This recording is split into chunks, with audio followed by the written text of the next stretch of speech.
పరిమళము నీదేనా నాలో పరవశము నిజమేనా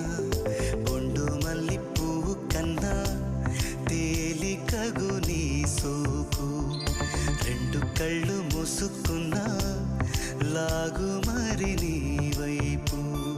సొగసును చూసి పాడగాయలా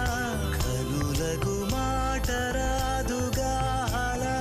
వింతల్లోనూ కొత్త వింత నువ్వేనా ఆ అందం అంటే అచ్చంగాను నువ్వే ఏ చిలిపి